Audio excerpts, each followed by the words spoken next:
Just stop. Are you ready? I said, I wasn't too sure. I was waiting for some. Why say? Oh, I see. Well, good morning. Today is a great day for the Republic of Sierra Leone to return to the United Nations Security Council after 53 years. Today is a great day for this small but progressive, confident country, a country that has made the transition from war to peace, a country that is regarded now as a successful case of post-war peace building and reconstruction, a country that has been used by the United Nations as a very example of what multilateralism and partnership can do to bring peace, security, and stability to war-torn countries. So today is a proud day for Sierra Leone and Sierra Leoneans. It's also a proud day for the ECOWAS sub-region, but also for the continent of Africa. Today, Sierra Leone is back to the United Nations Security Council, our second inning. So I want to use this opportunity to first and foremost thank all the 188 member states that voted for Sierra Leone, but also to thank those who were not able to vote for Sierra Leone or were not present in the hall to vote for Sierra Leone. Let me use this opportunity to thank our regional organization, ECOWAS. ECOWAS has made it possible for Sierra Leone to represent the West African sub-region, but also to thank the African Union as the endorsed candidate, guaranteeing a clean slate candidature to the Security Council. In addition, for all the regional groupings who have collectively and individually voted for us, we have no doubt that coming back to the Security Council, we will bring two important things. One, we bring resilience. A country that is no longer defined by its past, the past of war, the past of Ebola and mudslide. But it shows a resilient people, a resilient country, and hence back onto the global stage to take its rightful place. Second, we bring hope. We bring hope to all the war-torn countries in the world, from Ukraine to Afghanistan to Iraq to Sudan to Yemen to Arab Israeli, that it can be done. Sierra Leone is a living example of resilience and hope. So it is on that note, and to the people of Sierra Leone, we are thankful to our president, whose vision and leadership has made this possible. His Excellency Dr. Julius Maada Bio, who said Sierra Leone has to play an important role and share the experience that we have with the rest of the world. And it is on that note that I recognize the tremendous contribution of our president, His Excellency Dr. Julius Maada Bio, and the new direction government. This is a huge vote of confidence for Sierra Leone on the international stage. And let me end by thanking our team, our ambassador, Ambassador Alhaji Fandi Toure and his team for the fantastic and impressive work they've done to make sure that they can mobilize all the support that is needed to bring Sierra Leone to the United Nations Security Council. And make no mistake, when we are there, we will promote our 7 strategic priorities. And I'll be happy to take any questions. Thank you. Mr. Minister, James Bays from Algeria. The war in your country is a recent memory.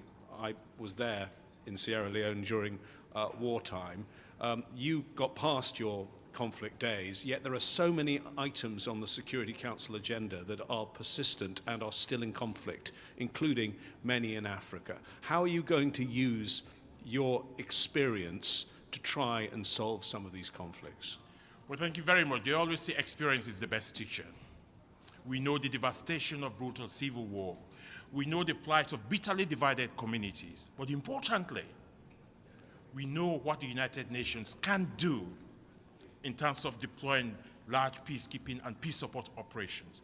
So it is that unique experience that we are bringing to the United Nations to address and to speak to some of the frozen conflicts that are long forgotten, to say, look, we can do something about it, especially in the continent of Africa, and share our experience of how we can begin the process of peacemaking, peacekeeping, peace support operations, but importantly, How do you reconcile bitterly divided communities when the guns fall silent?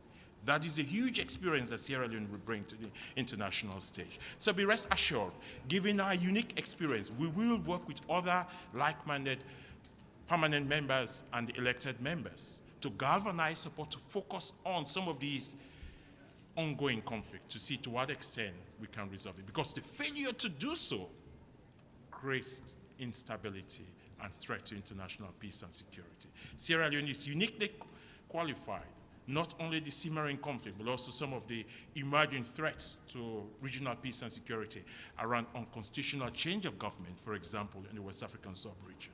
Our president, Dr. Julius Maada Bio, is the only president in the world who has that unique experience of having successfully handed over power to civilian government as a military leader in 1996, coming back after 20 years as a democratically elected president. He is now the go-to president to begin to resolve some of the unconstitutional changes of government in Guinea, in Mali, in Guinea-Bissau, and of course in other areas of the world as well. Sierra Leone is qualified now to play its rightful place on the global stage to address this unending conflict. We have a mandate to do so. We will do so. Thank you. Thank you, Mr. Minister. My name is Abdul Hamid Siam from the Arabic daily Al-Quds Al-Arabi. What, in your vision, sir, what is the just, lasting, durable peace that could prevail in Palestine-Israeli conflict? Thank you. Well, I've always said, you don't make peace with your friends. You make peace with your enemies or those you perceive as enemies. But let me tell you a unique story about Sierra Leone. At the height of the civil war, the rebel leader in Sierra Leone in the 90s was mythified.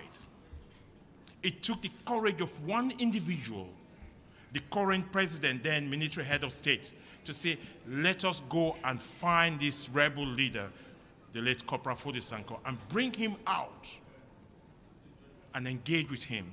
And I still remember the chief mediator for the Civil War peace settlements in Lome, who later became the vice president, said to me in confidence that when he met with the rebel leader, Fode Sanko, they were in the same room.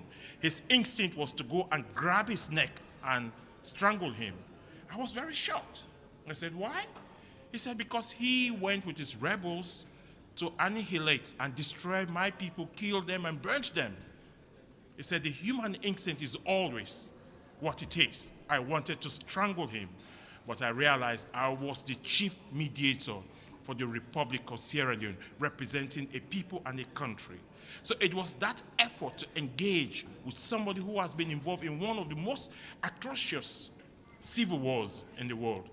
That effort to talk, dialogue, listen, and make peace with your enemy is what will create peace, security, stability in the Arab, in the Palestinian-Israeli situation. This is our hope, that we can share this experience from Sierra Leone. We can support the two-state solution because we believe that is the only way that can bring about lasting peace in that region. Stefano Vaccara, Voce di New York, congratulations again for your election with a big support. In the agenda of the Security Council, there is the reform, actually in the agenda of the UN. And do you think in 2024 is the right year to finally this reform actually happen? And what is your position, your country? Okay. What kind of reform do you want? Well, thank you for that excellent question.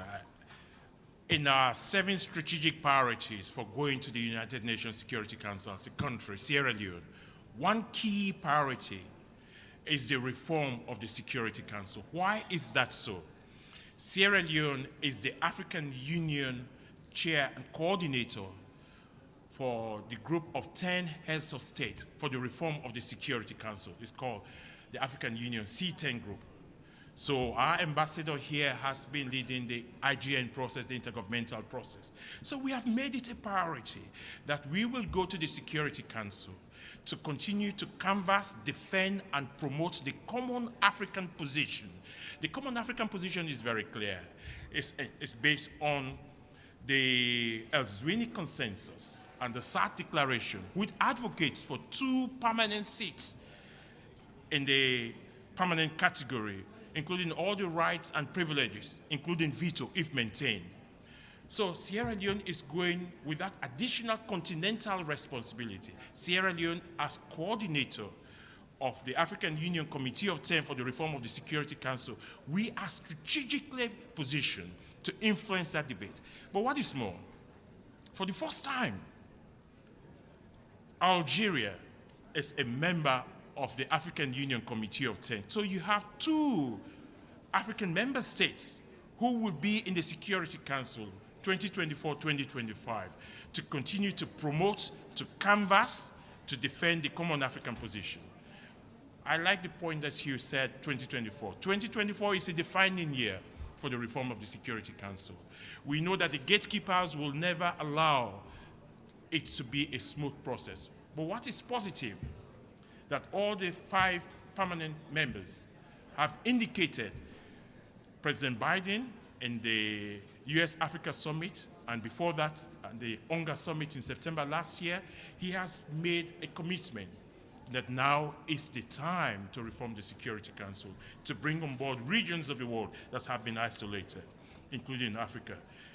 The French, the British have made authoritative statements for the reform of the Security Council.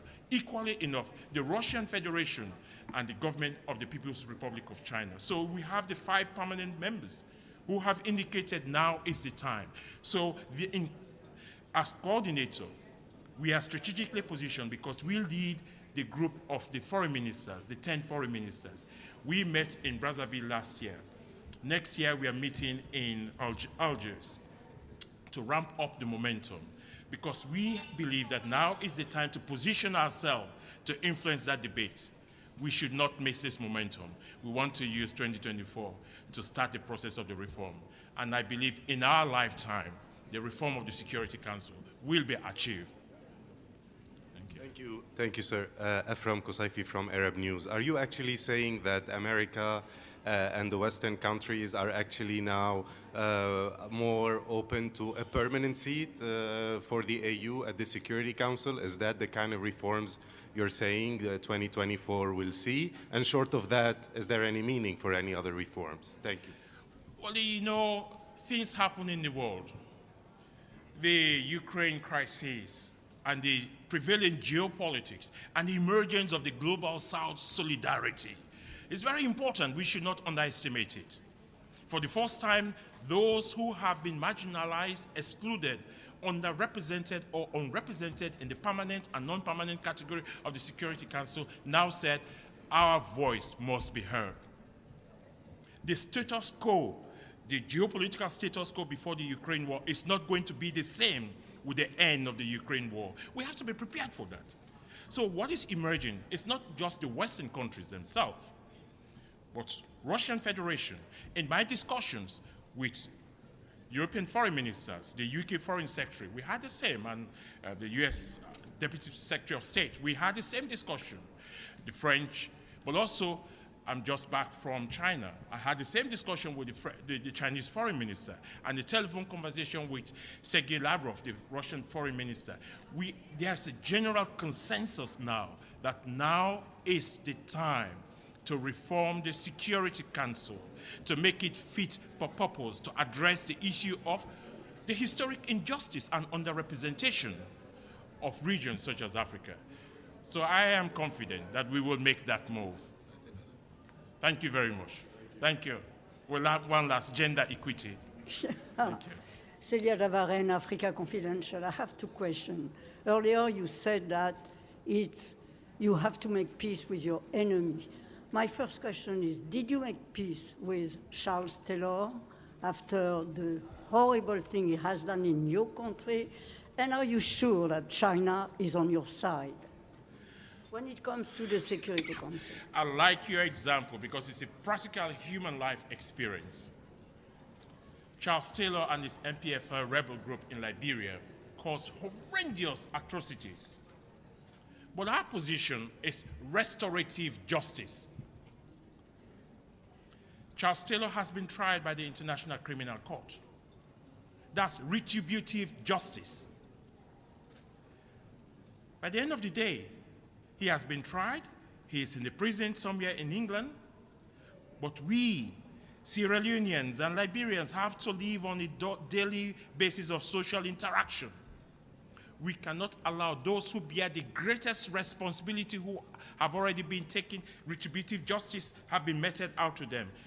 That is one aspect. We have to restore peace, security, and stability between the neighbors. So yes, today, Sierra Leoneans and Liberians live in peace. Secondly, we have made a determination in the sub-region, never again. Accountability. Impunity is a thing of the past. So we will continue to promote that.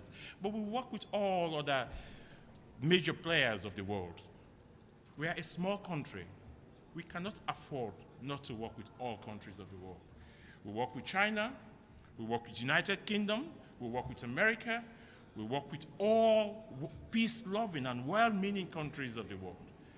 By the end of the day, we owe obligation to the people of Sierra Leone and the international community when it comes to peace and security. We have a responsibility to work with all.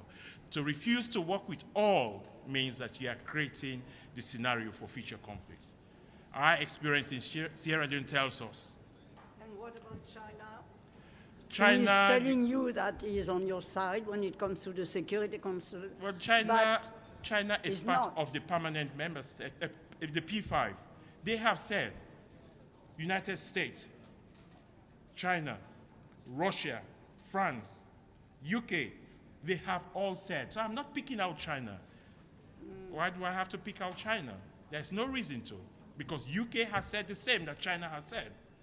America has said the same that China has said. France has said the same that China has said. The word of the dialogue of the deaf is no longer possible as we move in the post-Ukrainian crisis. For the world to be a safe place, the emerging status quo is going to be different.